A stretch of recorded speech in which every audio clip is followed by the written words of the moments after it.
Quinto, conferencia a cargo del académico correspondiente José Antonio Campo Gaviria sobre el tema la crisis del COVID-19 en América Latina en perspectiva histórica. Presentación del conferencista a cargo del secretario académico. El doctor José Antonio Ocampo Gaviria realizó sus estudios de Economía y Sociología en la Universidad de Notre Dame, en Estados Unidos, de donde se graduó en mayo de 1972. Obtuvo su doctorado en Economía en la Universidad de Yale en diciembre de 1976 y fue distinguido con el Premio Nacional de Ciencias Alejandro Ángel Escobar en 1988. Hasta mediados de 2007 fue secretario general adjunto de las Naciones Unidas para Asuntos Económicos y Sociales. Desde ese cargo presidió el Comité Ejecutivo de Asuntos Económicos y Sociales de esa misma organización.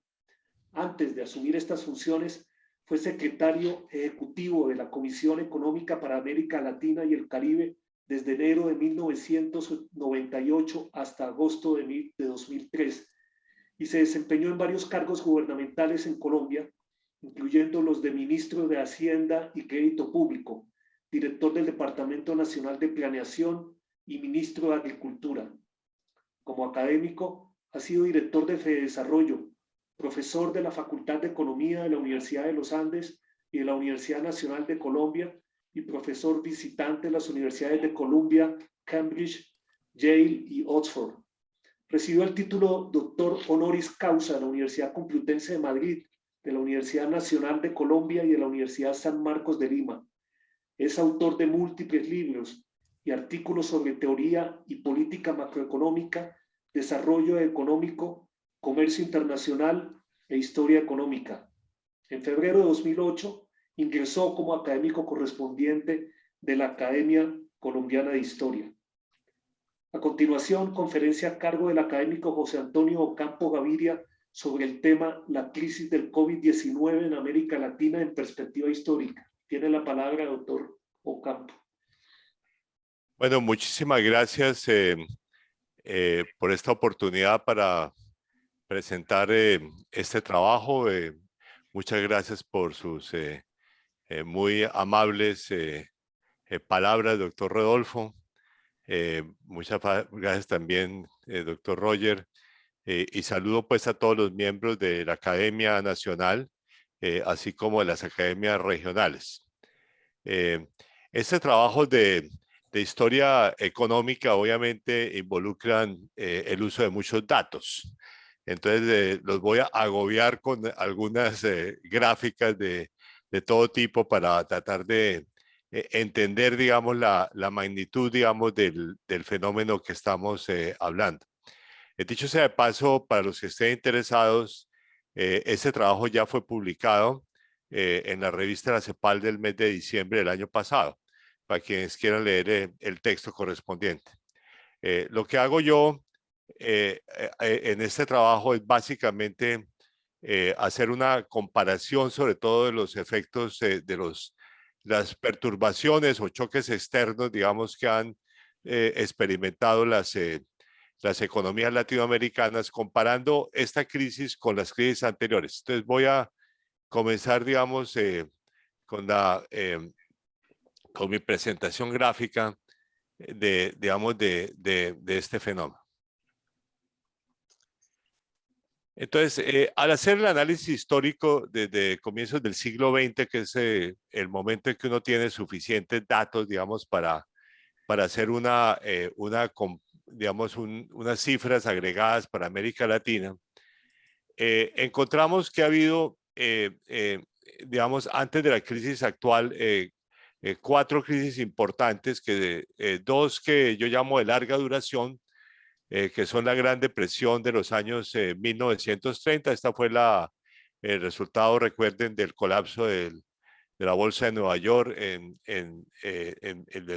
1929 y generó pues una de las peores crisis de la historia mundial. Y la segunda fue una crisis ya más específicamente latinoamericana, que fue la crisis de la deuda de los años 80 del siglo pasado. A lo cual hay que agregar 12 crisis adicionales, la la crisis asiática de fines del siglo XX, que dicho sea de paso golpeó bastante a Colombia. Esta crisis pues se desató en el año 1997 y se extendió a varios otros países después de la moratoria sobre la deuda externa de Rusia en agosto de 1998 y tuvo un impacto muy fuerte sobre todo en Sudamérica.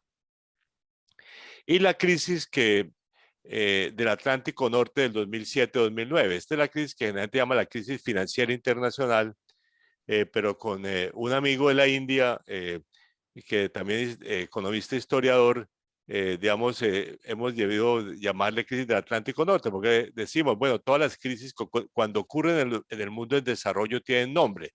La crisis latinoamericana, la crisis asiática, pero si ocurren en Estados Unidos son crisis financieras internacionales. No, esa crisis fue una crisis que estuvo centrada en Estados Unidos y Europa Occidental. Entonces, estrictamente hablando, se debe llamar la crisis del Atlántico Norte. A ellas debemos agregar, como veremos, los 5 años anteriores a la crisis del COVID-19, que es un tema que es importante y a veces ignorado.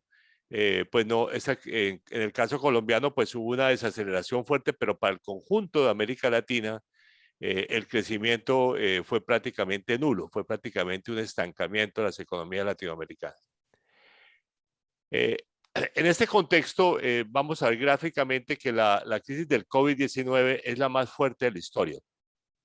En términos de la caída de la actividad económica el año pasado, aunque menos duradera que la Gran Depresión, o sea, que es la segunda en términos de intensidad de duración. Y debo decir que también hubo otra crisis a comienzos de la Primera Guerra Mundial, pero eso fue una crisis muy centrada en los países del Cono Sur, Argentina, Uruguay y Chile, pero en particular de Argentina. No fue, por lo tanto, una crisis latinoamericana. Aquí vemos gráficamente, digamos, el crecimiento de la actividad económica o el Producto Interno Bruto de América Latina desde el año 1900. Aquí utilizamos dos series, una sacada del libro que hicimos con el historiador económico uruguayo Luis Bértola, que se llama El desarrollo económico de América Latina desde la independencia, y otras que son las series de la CEPAL contemporáneas que comienzan en 1950. Entonces aquí observamos, digamos, observamos primero esta crisis de comienzo de la Primera Guerra Mundial, pero reitero, esta fue una crisis del Cono Sur y sobre todo de Argentina. O sea, no fue latinoamericana. Después tenemos la crisis de la Gran Depresión, donde tuvimos algunos años fuertemente negativos, en realidad son unos 3 años muy negativos. La crisis de la deuda de los años 80, esta es la crisis asiática, la crisis del Atlántico Norte y la crisis del COVID-19. Como ustedes ven aquí, la caída del año pasado, que fue cercana al 7% de la actividad económica de América Latina, es la más fuerte de la historia. Este año hay una recuperación bastante fuerte, aunque incompleta. O sea, no vamos a revertir totalmente en América Latina la caída del año pasado, por lo cual, como veremos, estamos inmersos ya en lo que uno puede denominar la nueva década perdida de América Latina. Ahora, la forma como hago mi análisis es concentrando mi atención en 4 choques o tipos de choques externos que han experimentado las economías latinoamericanas. Primero, en el volumen del comercio internacional, o sea, cuánto ha variado el comercio internacional. Segundo, el precio de los productos básicos, que son muy determinantes de los términos de intercambio de América Latina, esencialmente porque sobre todo Sudamérica sigue siendo básicamente exportadora de productos básicos, pero históricamente toda América Latina fue fundamentalmente exportadora de productos básicos, agrícolas y mineros. Tercero, los flujos financieros, tanto en materia de disponibilidad como de costo. Y por último, los flujos de remesas, aunque aquí lo único relevante son las 2 últimas crisis, porque todavía, digamos, en la crisis En las crisis anteriores, pues no había, digamos, un volumen importante de remesas de los trabajadores migrantes latinoamericanos, sobre todo a Estados Unidos y España, que digamos que han sido muy importantes por la magnitud de las migraciones que ha habido en distintos momentos, desde Estados Unidos desde muy temprano, desde los años 70 básicamente, pero en España, digamos, como resultado de la crisis de fin de siglo, o sea, la crisis asiática. Entonces veamos cada uno de estos choques para ver cuál es la magnitud de la perturbación que experimentaron las economías latinoamericanas. Entonces aquí básicamente las voy a ir comparando, todas estas crisis, para ver cuáles son más severas, digamos, en términos de estos choques. Entonces, la Gran Depresión fue la peor de todos en materia comercial. O sea, el fuerte proteccionismo que se fue adoptando en prácticamente todos los países del mundo, notablemente en Estados Unidos, pero también en el caso del Reino Unido, que abandonó pues su política de libre comercio que había adoptado, digamos, a mediados del siglo XIX, que había sido como digamos, digamos, la demostración del poderío del Reino Unido como economía líder del mundo. En cambio, digamos, las dos siguientes crisis, o sea, la crisis de los años 80 y la crisis asiática, no tuvieron una contracción del comercio internacional. Pero la Gran Depresión, debo decir que además generó una crisis que duró varias décadas. Digamos, solamente después de la Segunda Guerra Mundial, o sea, con unos 20 años de atraso, digamos, comenzó la recuperación del comercio internacional. Y durante las dos últimas crisis, o sea, la crisis del Atlántico Norte y la crisis del COVID-19, hemos tenido contracciones del comercio, pero muy cortas. Y sobre todo, como veremos, en el caso de la crisis del COVID-19 fue mucho más corta que la anterior. Entonces, digamos, eso fue digamos, una perturbación digamos, de muy corto plazo, que duró solamente unos pocos meses. Aunque sí ha habido el colapso de algunos servicios que no se han recuperado plenamente, entre ellos el turismo y la aviación, pero también el tráfico, por ejemplo, el transporte marítimo, que de hecho está generando unas perturbaciones importantes en todo el mundo. Entonces, digamos, un tema que es interesante, digamos, en relación con digamos, aquí vemos pues el gran auge del comercio internacional después de la Segunda Guerra Mundial, con crecimiento del 7.4% anual, el más alto de la historia mundial.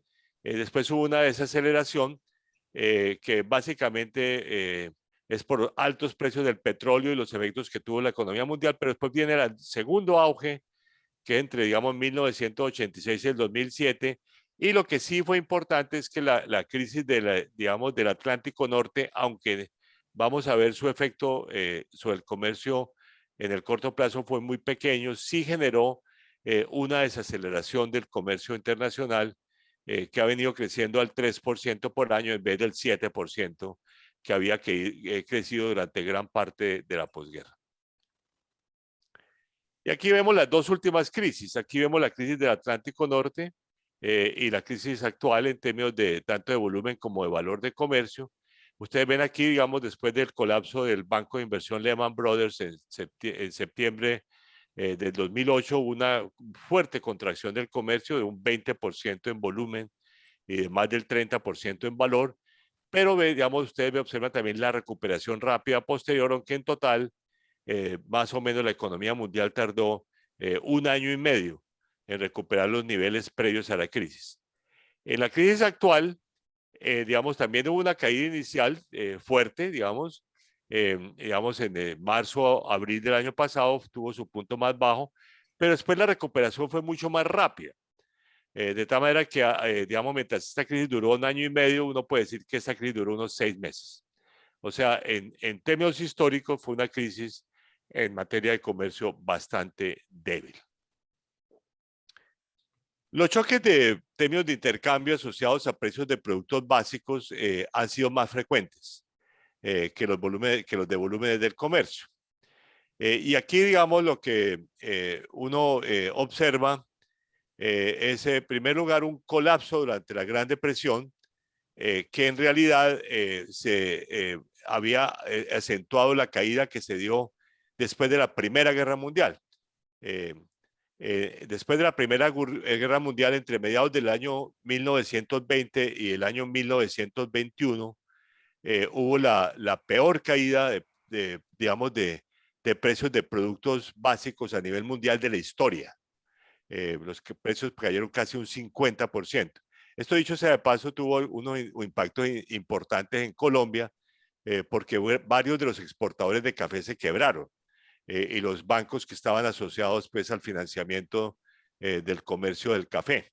Eso, digamos, eso hizo que se reconstruyera, digamos, el comercio internacional. Uno de esos bancos fue el famoso Banco López, que fue rescatado, digamos, por los inversionistas, pero después, digamos, sus problemas financieros fueron los que aceleraron la puesta en marcha del Banco de la República en 1923. En fin, esa fue una crisis que en términos de precios de productos básicos fue absolutamente dramática, digamos, y fue una crisis que duró, uno puede decir, si incluye los años 20, fue un cuarto de siglo, digamos, en términos digamos, del impacto que tuvo sobre las economías que somos exportadoras de productos agrícolas o mineros. Durante la crisis de la deuda también hubo una crisis muy fuerte de los precios de productos básicos que también tuvo una larga duración. En realidad también fue más o menos un cuarto de siglo. O sea, los precios de productos básicos solamente se vinieron a recuperar más o menos en el 2004, 2005, o sea, básicamente casi 25 años después del colapso que tuvieron durante la crisis de la deuda, y que en realidad fue una de las causas básicas de la crisis de la deuda. Durante la crisis asiática, pues no hubo una caída adicional, pero los precios estaban muy bajos porque estábamos todavía en la crisis de productos básicos que se había generado durante la crisis de la deuda. Durante las dos últimas crisis sí ha habido una caída, pero son también unas caídas débiles, y en particular durante esta crisis. Durante esta crisis, en realidad, los únicos precios que bajaron significativamente en el primer semestre del año pasado fueron los precios del petróleo, un poquitico algunos otros productos. Pero todos los productos comenzaron a recuperarse desde mediados del año pasado, y hoy en día tenemos unos precios de productos básicos que son bastante altos, o sea, bastante más altos en los productos no petroleros de lo que eran antes de la crisis. O sea, también en este caso, la crisis actual es una crisis relativamente débil en materia, digamos, de precios de productos básicos. Aquí está pues mi serie de largo plazo, que en realidad es de mis trabajos que he hecho sobre productos básicos, que en realidad comienza en 1870, pero aquí la tengo desde 1900, que es el periodo que estoy analizando. Y aquí observa pues para productos no petroleros la caída de 1920, que fue muy fuerte. Hay una recuperación en los años 30 que fue muy incompleta, y después hay otra caída en los años 30. Entonces realmente tuvimos precios bajos, digamos, para los patrones anteriores a la Primera Guerra Mundial, de unos 25 años. Durante la crisis de la deuda también tuvimos una caída muy fuerte, como ustedes observan acá. Son en realidad las dos grandes caídas de la historia de precios de productos básicos.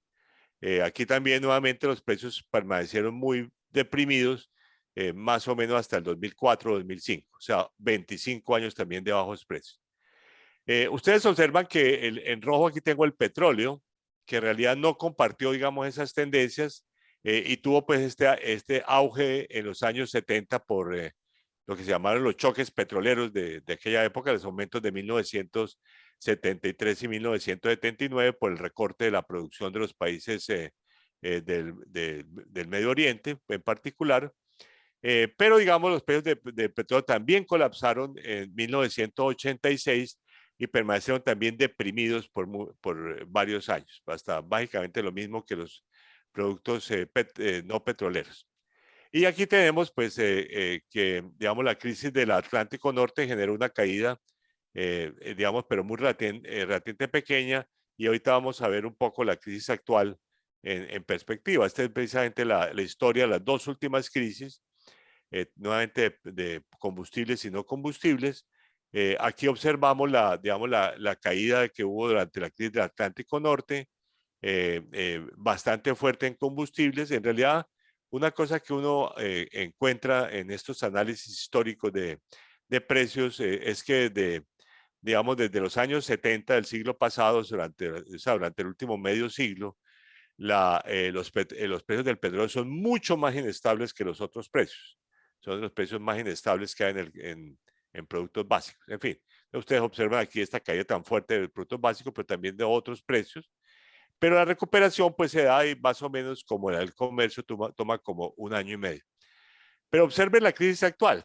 La crisis actual básicamente, digamos, hubo una caída del petróleo, pero no hubo caída realmente de los no petroleros, y ambos comenzaron a recuperarse de mediados del año pasado, de tal manera que el petróleo ya se recuperó los niveles previos a la crisis y los no petroleros, que yo, por ejemplo, el café, en el caso colombiano, está en un nivel bastante positivo. De hecho, como ustedes observan aquí, es el nivel más positivo desde 2011. ¿Okay?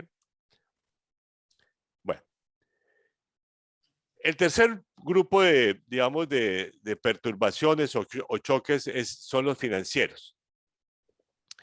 Y aquí, digamos, lo que uno debe observar es que esos son los choques que han sido más frecuentes. Digamos, el mundo financiero pues está caracterizado por periodos de auge sucedidos por periodos de crisis, que es un tema que han sido analizados por varios historiadores económicos a lo largo del tiempo, notablemente por el gran historiador norteamericano Charles Kindleberger, que escribió, digamos, tal vez uno de los primeros libros sobre las crisis financieras en el mundo, comenzando desde los años, desde el siglo XV, digamos, porque también pues, en aquella época también hubo crisis financieras importantes en algunos periodos. Y lo que observamos aquí es que los choques financieros fueron severos durante la Gran Depresión, o sea, con el colapso de la Bolsa de Nueva York de octubre de 1929. Y en realidad el mercado financiero tardó 4 décadas en volverse a recuperar. O sea, ahí fue mucho más severo incluso que lo que ocurrió con el comercio. Entonces, las primeras décadas después de la Segunda Guerra Mundial, a nivel mundial, lo único que se conseguían eran créditos comerciales, o sea, para el comercio, para, pues, para exportar y para importar. Pero no se conseguía, digamos, una gran cantidad de flujos financieros notables. Eso solo vino a ocurrir primero para países desarrollados a partir de la creación del llamado mercado de eurodólares en Londres en 1958, pero para los países latinoamericanos realmente en los años 70, con el reciclaje de los, digamos, de los excedentes financieros de los países petroleros, que fue pues muy considerable, digamos, en esa época y que generó ese flujo financiero y ese endeudamiento excesivo de América Latina que lleva a la crisis de la deuda. Entonces, la crisis de la deuda también fue una crisis muy severa en términos financieros, o sea, entonces fíjense, las dos crisis de larga duración son severas tanto en términos de productos básicos como en términos financieros. Este además fue el choque más severo que hubo durante la crisis asiática. Y esto pues, digamos, la interrupción del financiamiento que se da sobre todo más que directamente la crisis asiática fue como resultado de la moratoria sobre la deuda externa de Rusia de agosto de 1998, digamos, que sucedió pues a la crisis asiática y que golpeó muy fuertemente, como vamos a ver, a todas las economías en desarrollo o las llamadas economías emergentes, incluyendo en todas cosas América Latina. En cambio, digamos, durante las dos crisis, digamos, recientes, esos choques financieros han sido bastante más débiles y más cortos, sobre todo durante la crisis del COVID-19. En contraste, digamos, lo que sí ha sido negativo durante esta crisis actual es que la cooperación multilateral, o sea, la cooperación a través del Fondo Monetario Internacional y de los bancos multilaterales de desarrollo, el Banco Mundial, el BID, la CAF, ha sido bastante limitada. Entonces aquí, digamos, este es uno de los indicadores que uno puede utilizar para ver la magnitud de los choques. Desafortunadamente eso no se puede echar para atrás. En mi libro de historia con Bertola lo que hacemos es comparar los años 30 con los años 80, digamos, en términos de indicadores de comercio y de balance comercial. Pero no tenemos lo que llamamos la balanza de pagos, digamos, que era lo que uno utiliza para ver la magnitud de los, digamos, de los choques financieros. Aquí observamos, digamos, eso es un indicador que se llama las transferencias financieras netas. Esto es básicamente la entrada netas de capitales, entradas menos salidas de capitales, menos cuánto hay que pagar por la deuda externa, que eso también es un flujo negativo. Entonces, aquí observamos que la crisis de la deuda fue dramática en términos del choque sobre América Latina. O sea, digamos, ustedes ven que, como ya lo dije, en los años 50 y 60 no hubo prácticamente financiamiento. Después hubo este auge de los años 70. Y después viene este colapso, perdón, este colapso que tiene lugar a comienzos de los años 80, sobre todo después de la moratoria mexicana de agosto de 1982. El efecto es dramático, o sea, estamos hablando de que tengamos unos flujos netos positivos del 2% del Producto Interno Bruto a menos 6%, un choque de 8 puntos del Producto Interno Bruto que es brutal. Digamos, pocas veces en la historia, digamos, uno observa algo similar. La crisis asiática también tuvo un impacto importante, aunque un poco menos fuerte, digamos, que la crisis de la deuda. Y bueno, aquí también vemos que los años anteriores a la crisis actual también hubo un pequeño, digamos, una pequeña reducción, aunque vamos a ver que eso no es un fenómeno tan generalizado como lo que indican este gráfico. Y aquí precisamente vemos lo que pasó durante la crisis actual. Ustedes observan aquí que en realidad pues el año 2015 sí fue un año negativo como en términos de financiamiento de las economías emergentes, básicamente porque hubo una salida muy grande de capitales de China en 2015 y comienzos del 2016. Pero después se recuperaron los flujos de capital y durante la crisis del año pasado, el mes que fue fatal fue el mes de marzo. El mes de marzo sí hubo una salida masiva de capitales, salieron más o menos 60.000 millones de dólares de las economías emergentes. Pero observen la recuperación que se da sobre todo en los bonos en moneda dura, o sea, los bonos sobre todo en dólares que se emiten en Nueva York por parte de nuestras economías, digamos, comenzó a ser positivo ya en abril. En realidad, estrictamente hablando, desde mediados de abril.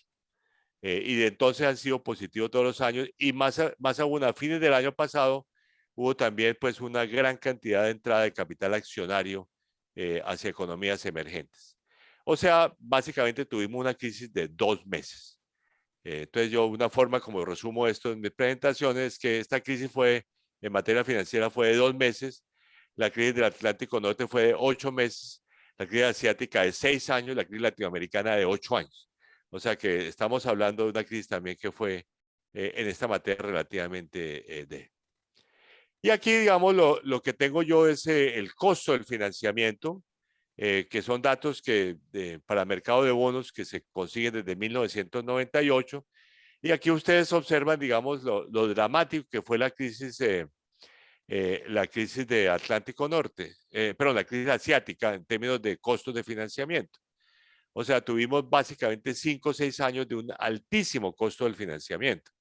Estamos observando básicamente que se conseguía endeudamiento de dólares entre 12 y 14%, o sea, un costo muy, muy alto. Eso cayó después de la crisis, como ustedes observan aquí, y durante las 2 últimas crisis ha habido un aumento del costo del financiamiento, pero ha sido nuevamente muy corto. O sea, durante la crisis del Atlántico Norte tuvimos un poco más de 12 meses y durante esta crisis tuvimos prácticamente unos 4 meses en el cual el costo de financiamiento. Entonces, usted observa acá que en realidad después de este periodo de perturbación en el mercado de capitales, digamos, los países nuestros se han podido endeudar a tasas de más o menos del 5% en promedio, que como ustedes observan es virtualmente la tasa más baja desde que tenemos datos de este tipo. Y esto, digamos, se ha reflejado claramente en el caso colombiano, que de hecho el año pasado, en el mes de junio hizo una de las emisiones de bonos en el mercado de Nueva York más baratas de la historia, digamos. O sea que es eh, eh, digamos, un choque que, curiosamente, ¿eso por qué motivo? Yo diría que la razón básica de ello es que la política monetaria de Estados Unidos ha sido la más agresivamente expansionista de la historia. Entonces, digamos, eso lo que generó fue una gran cantidad de liquidez en dólares en el mundo que ha permitido, digamos, hacer financiamiento barato para nuestras economías. Eh, digamos, en contraste con eso, digamos, la crisis del financiamiento internacional ha sido relativamente mucho más débil. Aquí, esta es mi reconstrucción de la historia del financiamiento del Fondo Monetario Internacional desde su creación. Digamos, esto es calculado como porcentaje del PIB mundial, pero ustedes ven aquí que el financiamiento fue más alto durante la crisis latinoamericana y la deuda durante la crisis asiática. Esta crisis, como el Atlántico Norte, ha sido mucho menos importante en términos de financiamiento del Fondo Monetario y sobre todo esta es la más débil, digamos, de todas las últimas 4 crisis en términos de financiamiento del Fondo Monetario. Y lo mismo puede uno decir es cierto, digamos, de los bancos multilaterales de desarrollo. Este es mi cálculo de cuánto ha sido el financiamiento de los bancos multilaterales hacia todas las economías en desarrollo. Ustedes observan aquí sobre todo que en la crisis del Atlántico Norte hubo un financiamiento masivo, sobre todo el Banco Mundial que está en azul. ¿Ok? O sea, prácticamente más que se duplicó el financiamiento hacia nuestras economías, pero observen que el año pasado aumentó más o menos un 25%. O sea, bastante menos, y esto es cierto de América Latina, como lo muestro aquí en este gráfico, que además tengo al comienzo cuánto fue el aumento de financiamiento durante la crisis latinoamericana de la deuda, que básicamente se triplicó durante los años 80 en relación con lo que era típico previamente. Pero ustedes ven aquí durante la crisis del Atlántico Norte hubo un aumento masivo del financiamiento, en cambio el año pasado, básicamente un aumento muy pequeño del financiamiento, básicamente proveniente del Banco Mundial, que es lo que está abajo. Esto es el resultado de que la fuente de financiamiento para América Latina viene en realidad del BID y de la CAF, que el año pasado no pudieron aumentar su financiamiento, entonces porque no han sido capitalizados, que es un tema, si quiere, que podemos hablar en las preguntas. Bueno, y lo último es el tema de remesas, que es relevante solamente para las 2 últimas crisis.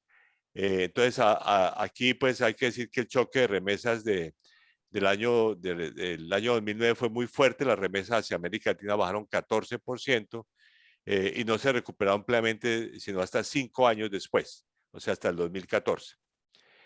Lo mismo se esperaba para esta crisis y sin embargo, las remesas aumentaron el año pasado hacia América Latina y están aumentando aún más en el 2021. Por ejemplo, a Colombia está aumentando casi 25% este año. Esto no estamos hablando de pequeña plata, estamos hablando de mucha plata. De hecho, una forma sencilla de decirlo es que las remesas de los trabajadores migrantes colombianos al exterior hacia su familia en Colombia valen 3 veces lo que valen las exportaciones de café. O sea, estamos hablando de una cosa que es realmente una cosa bastante positiva. Ahora, este efecto positivo se dio básicamente para las economías como la nuestra, que dependen básicamente de migrantes de Estados Unidos. No ocurrió, y eso todo México, Centroamérica, digamos el Caribe, también tuvieron ese aumento, digamos, de remesa. En cambio, los países que tienen migrantes hacia otras economías latinoamericanas, que son, diría básicamente, digamos, Perú, Chile y Bolivia, que tienen muchos migrantes hacia Argentina y a Chile, esos sí tuvieron una caída en las remesas de migración. Entonces, este es mi resumen, digamos, de todas las 5 crisis, digamos, en que digo, bueno, la Gran Depresión fue grave en comercio, grave en productos básicos y muy grave en flujos financieros. La crisis de la deuda fue sobre todo grave en productos financieros y en flujos financieros, no en comercio. La crisis asiática básicamente fue por temas financieros, o sea, ustedes ven que lo financiero ha sido lo más dominante, digamos, en términos de generación de crisis. En cambio, la crisis del Atlántico Norte, pues básicamente tuvo un choque muy pequeño de comercio, de productos básicos y de flujo financiero, y lo único grave fueron las remesas. Y esta crisis es la más débil de todas. Muy corta en comercio, no hubo en productos básicos, muy corto financiero y no hubo en remesas. O sea que esta crisis no se puede explicar con base en choques externos negativos.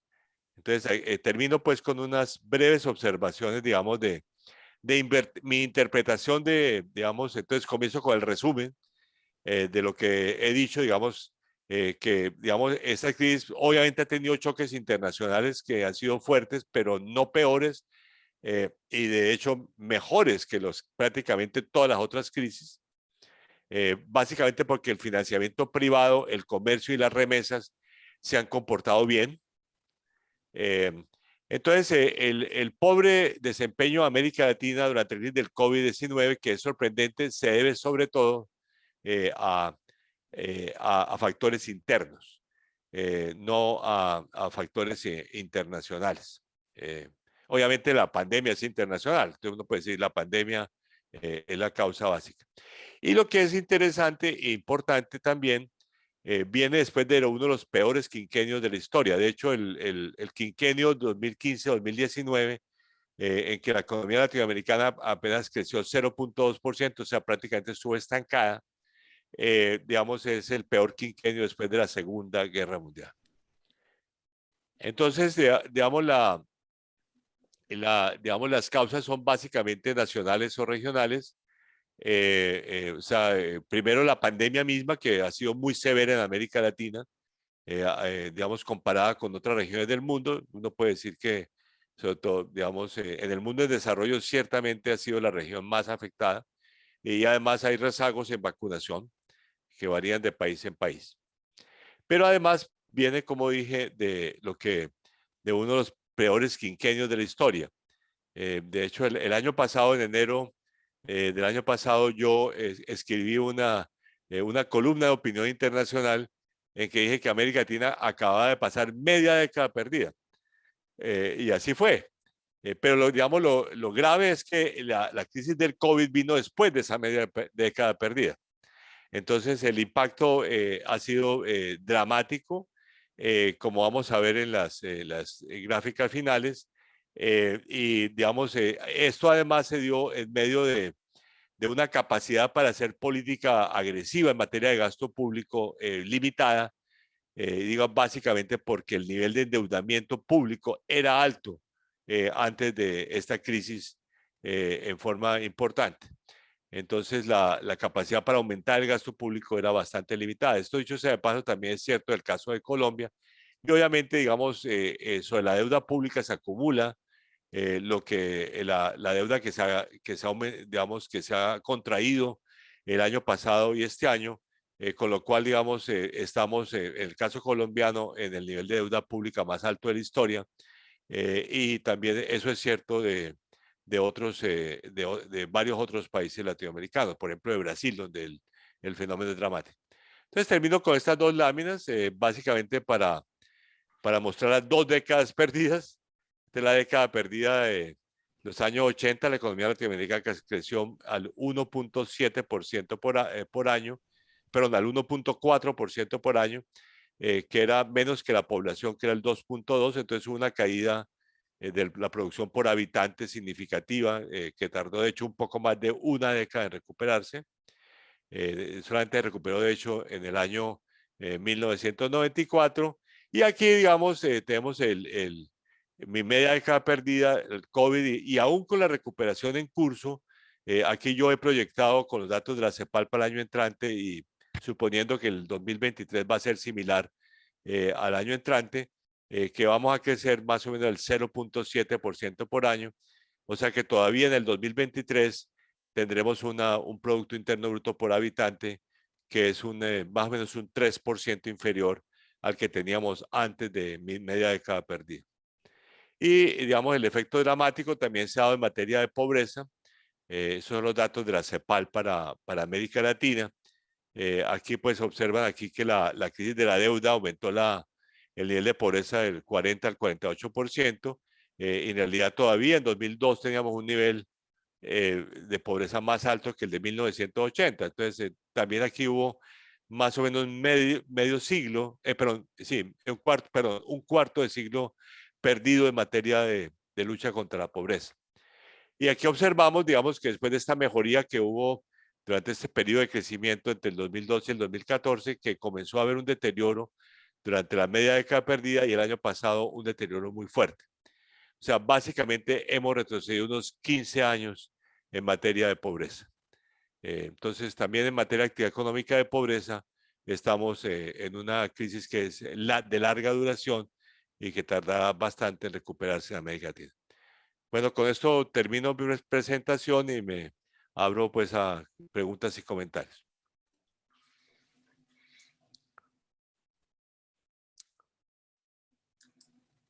Muchas gracias, doctor José Antonio. Muy lúcida su presentación y muy clara. Y es bueno que nos situemos en los movimientos mundiales de la economía y los regionales, por supuesto, porque a veces tenemos el lente demasiado enfocado en las minucias locales y no nos damos cuenta de que somos parte de un mundo muy interconectado y que lo que pasa en muchas partes nos afecta de manera grave. Y a veces buena. Queda claro además que las crisis de la financiación, las crisis financieras son el peor golpe que pueden recibir estas economías frágiles como la nuestra. ¿Hay algunas preguntas?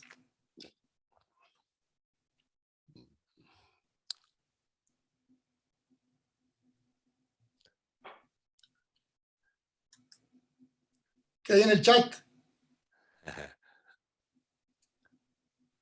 Hay una pregunta en el chat, pero sobre el candidato tiene una buena visión económica. Esa se la dejo al presidente de la academia para que la responda.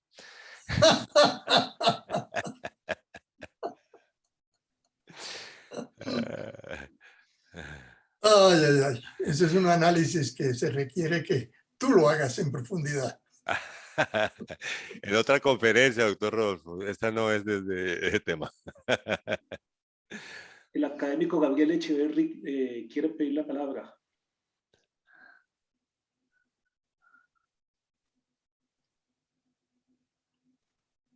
Habilite Gabriel. el teléfono, por favor, el micrófono, por favor, señor Echeverry.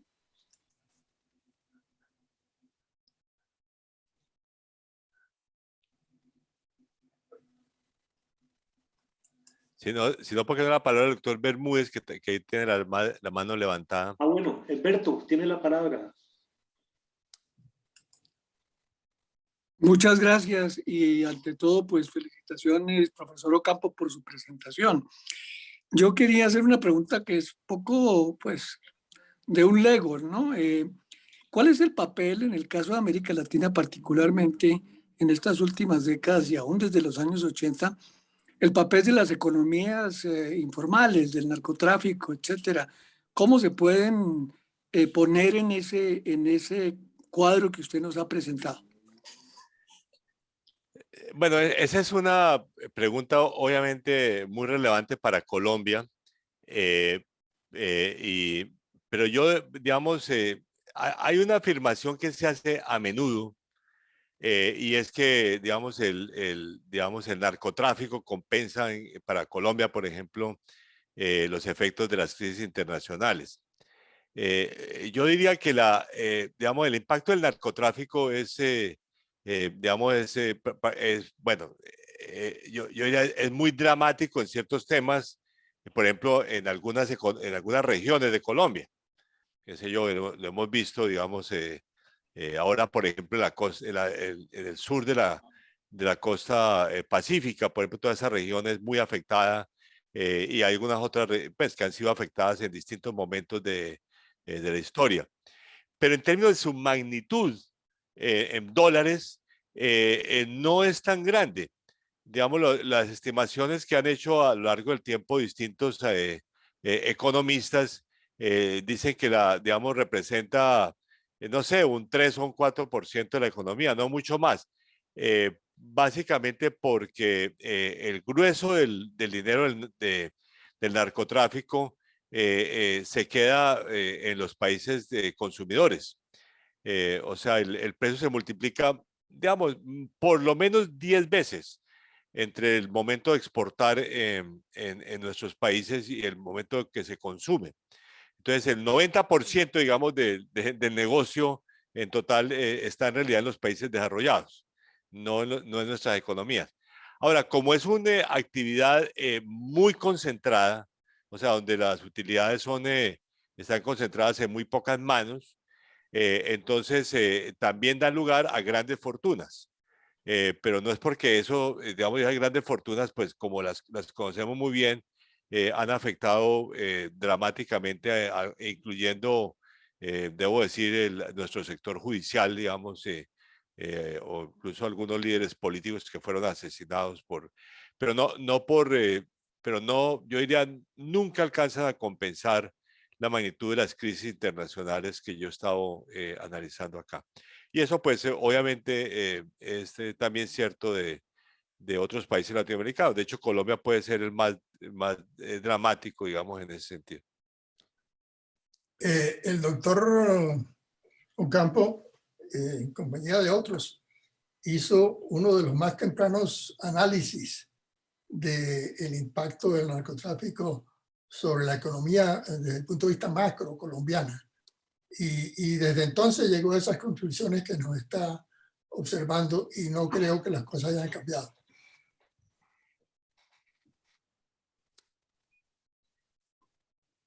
Hay una pregunta en el chat de Carmen Henao. Dado que mencionó que el manejo de las economías locales, en el manejo de las economías locales, tuvieron mucho que ver en la disminución del crecimiento de problemas en el último quinquenio, ¿cuáles economías locales, productos o desarrollos puede mejorar los ingresos de la distribución de pobreza? Bueno, yo me refería realmente a las economías latinoamericanas, ¿no es cierto? Y en eso, digamos, cuando uno ve los datos latinoamericanos, pues para comenzar, la economía más afectada de lejos es la economía venezolana. De hecho, la caída de la economía venezolana, que ya alcanza el 75%, o sea, 3/4 partes de la economía venezolana han desaparecido, digamos, durante esa larga crisis que han tenido. Eh, y de hecho, digamos, creo que uno puede afirmar que la crisis venezolana es la peor de cualquier país del mundo en épocas de paz. De hecho, yo que en el pasado comparaba con algún amigo africano a Venezuela con Zimbabue, que era una economía que tuvo un golpe dramático también por razones políticas, ¿no? Entonces, ese es el caso, digamos, de Venezuela, pero otra economía muy afectada, o varias economías muy afectadas son Brasil, Argentina, y desde el año 2019 México. Entonces, estamos, para comenzar, las dos economías más grandes de América Latina, Brasil y México, digamos, afectadas. Ahora, las otras no fueron, digamos, golpes tan dramáticos, pero sí hubo una desaceleración del crecimiento económico. O sea, el periodo de crecimiento que tuvimos nosotros, como sobre todo todas las economías sudamericanas, que fue durante el gran auge de precios de productos básicos, o sea, entre el año 2013 y 2014, digamos, fue sucedido por un periodo de lento crecimiento y así ocurrió en Colombia también. O sea, Colombia tuvo una fuerte desaceleración económica en 2015, 2016, 2017, una recuperación, pero solo parcial en 2018, 2019.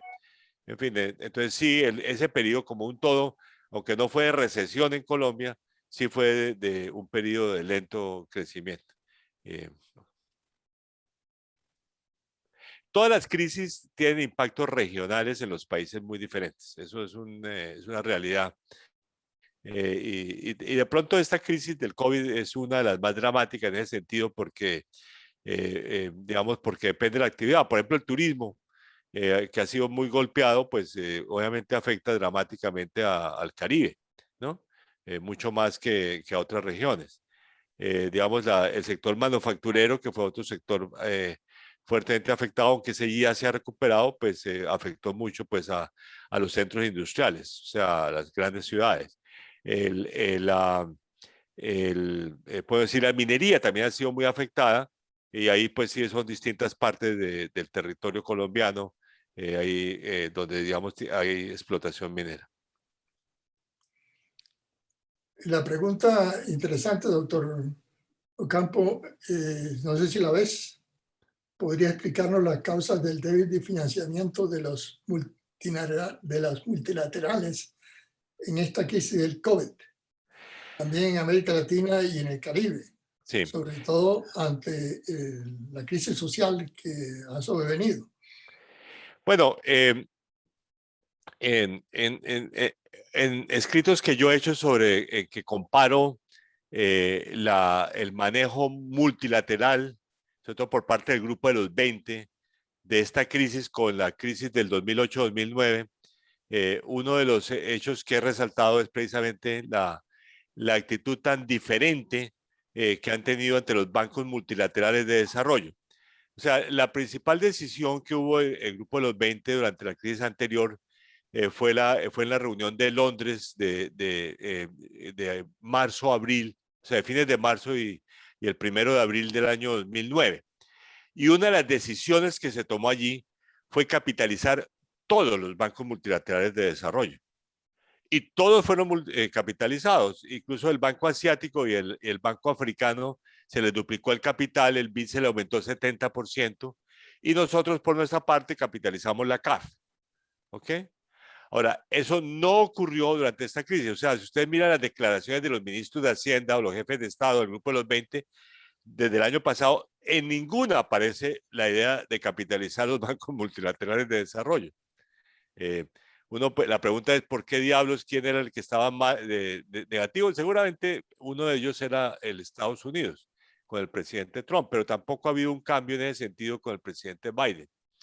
El Banco Mundial afortunadamente había sido capitalizado en el 2018. Entonces el Banco Mundial sí tenía capital y fue el que pudo responder rápidamente. No así en el caso nuestro el BID y la CAF, a los cuales hay que agregarle que ambos están en crisis políticas profundas, que reflejan las crisis políticas o las divisiones políticas latinoamericanas. Hay que recordar que el año pasado hubo la decisión de nombrar un presidente del BID de ciudadanía norteamericana, de ciudadanía de Estados Unidos, que fue una decisión muy rechazada, o sea, hubo una fuerte división, porque, digamos, el BID siempre había sido presidido por un latinoamericano. Más aún, el señor que nombraron había sido rechazado como vicepresidente por el anterior presidente del BID. O sea, no fue una persona así sorprendentemente positiva. Y además, como resultado de eso, los demócratas en el Congreso de los Estados Unidos dijeron que ellos no apoyaban una capitalización del BID. Y en el caso de la CAF, lo que hemos observado pues es la división política latinoamericana. O sea, que eso se reflejó en la crisis que tuvo el presidente anterior, tuvo que renunciar, y acaba de ser nombrado un nuevo presidente que es colombiano, con el que yo he tenido la oportunidad de hablar, y le he dicho que la prioridad número uno de él como presidente de la CAF es sacar a la CAF de todos los debates políticos latinoamericanos. Si no, y levantar plata. ¿qué? Y levantar plata. Para tener plata. Para tener plata, porque si no, no lo van a capitalizar. La capitalización requiere acuerdo de todos los miembros. Claro. Doctor Rodado, tiene la palabra.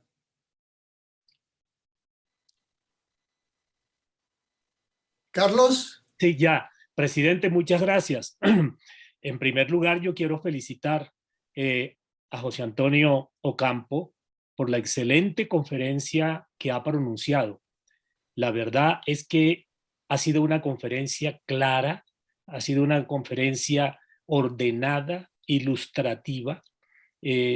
Pocas veces ve uno pues una conferencia que habla en los gráficos, casi que el doctor Ocampo podría haberse quedado callado y simplemente pasando estos gráficos uno hubiera podido entender qué pasaba. Yo realmente tenía una pregunta, pero José Antonio la contestó con el último gráfico. Mi pregunta era, bueno, uno ve aquí, a raíz pues de todas estas crisis, unas económicas y otras pues de otra índole como la del COVID-19, etcétera, que se han presentado altibajos en el crecimiento del Producto Interno Bruto, en los flujos de financiación, en fin, en variables económicas de esa índole. Y pues lo que quería preguntar era, bueno, ¿y esto cómo se refleja realmente en los índices socioeconómicos, en los índices de pobreza, que es un campo que José Antonio ha trabajado mucho, porque yo me acuerdo de una novela, Tiempos difíciles, de Charles Dickens, ¿no? Donde un profesor de esa época, en que ustedes saben que había en Inglaterra una situación muy difícil desde el punto de vista económico y social, un sector, digamos, de la minería, donde trabajaba la gente, bueno, 13 o 14 horas diarias, trabajaban niños. Entonces había un sector de los pobres que únicamente pensaban en el trabajo. Y estaba la clase alta, que eran los dueños de las minas y de las empresas. Entonces un profesor muy conservador de esa época le pregunta a una niña, niña número 20, porque ni siquiera se conocían por nombre, sino por número, si Inglaterra no tiene un Producto Interno Bruto de tantas millones de liras, ¿qué podría usted decir respecto a Inglaterra si es una nación rica, es una región pobre? Entonces la niña le contestó, mire, yo no puedo contestarle si realmente rica o pobre hasta tanto no sepa cuánto me ha tocado a mí. Por supuesto, la respuesta, ¿no? La respuesta de la niña en ese momento, pues, le causó ira y reacción al profesor, pero la verdad es que tenía que ver precisamente con lo que yo quería preguntarle a José Antonio. Bueno, ¿y esto cómo se refleja, no, en los índices socioeconómicos, en la pobreza? Y él contestó esa inquietud que yo tenía con el último gráfico, que ve uno pues como del 40% de pobreza se va descendiendo al, ¿no?, 37, 33, en fin, ¿no? Se llega al 27 y luego pues se empieza pues a recuperar, de tal manera que efectivamente estas crisis no solamente afectan el Producto Interno Bruto, afectan los términos de intercambio, afectan los flujos financieros, sino que también tienen un efecto sobre la condición social y económica de las gentes, especialmente de las clases más pobres. Muchas gracias, presidente. Bueno, Carlos, muchas gracias y además por todo el comentario sobre la conferencia. Yo debo decir que, digamos, aparte de los indicadores de pobreza que presenté en la última lámina, todos los otros indicadores sociales han sido dramáticos. Para comenzar, los de empleo. Digamos, de hecho, para el mundo entero, la Organización Internacional del Trabajo ha dicho que esa es la peor crisis de la historia, que es posiblemente cierto. Y se refleja pues en los altos tasas de desempleo, pero sobre todo también las altas tasas de informalidad laboral que han crecido, que son muy altas en nuestros países, Colombia entre ellos, y que han crecido durante esta crisis. O sea, el empleo formal ha sido muy golpeado, más golpeado que el empleo total. Y todavía el empleo no se ha recuperado plenamente. O sea, precisamente yo con los últimos datos del DANE, una columna que publiqué el domingo en El Tiempo, calculo que todavía estamos 600.000 puestos de trabajo menos que al final del 2019. O sea, a pesar de que había una recuperación muy fuerte, porque hubo una pérdida de casi 6 millones de puestos de trabajo. En fin, y también en materia de distribución de ingresos. O sea, no hay la menor duda de que ha habido un deterioro distributivo. Entonces, digamos, una de las grandes historias de América Latina de comienzos del siglo XXI había sido que por fin habíamos comenzado a reducir la mala distribución del ingreso, que en efecto ocurrió en casi todos los países, entre, vamos a decir, 2000, dependiendo del año que uno lo mire, 2002, 2003, 2004, hasta el 2014, 2015. Pero ahí se frenó, y lo que es muy claro es que digamos, el año pasado se deterioró, y en el caso colombiano ya se venía deteriorando desde el año 2019. Entonces, estamos nuevamente en una fase de deterioro también de la distribución del ingreso. O sea, por eso el tema social es tan complejo en todas las economías latinoamericanas, y entre ellas, bueno, es complejo en términos económicos y políticos, como es lo que estamos viendo, digamos, en muchos países latinoamericanos, entre ellos en Colombia. Bueno, Sí. José Antonio, yo quisiera reiterarte que para mí ha sido un privilegio el haber tenido un relacionamiento próximo contigo desde cuando nos encontramos en Desarrollo, tú como director y yo como consejero. Y esa admiración de entonces la llevo todavía, y más todavía con esta conferencia que nos acabas de presentar. Muchísimas gracias. No, muchísimas gracias por la invitación, y nuevamente agradezco a todos los académicos por su presencia.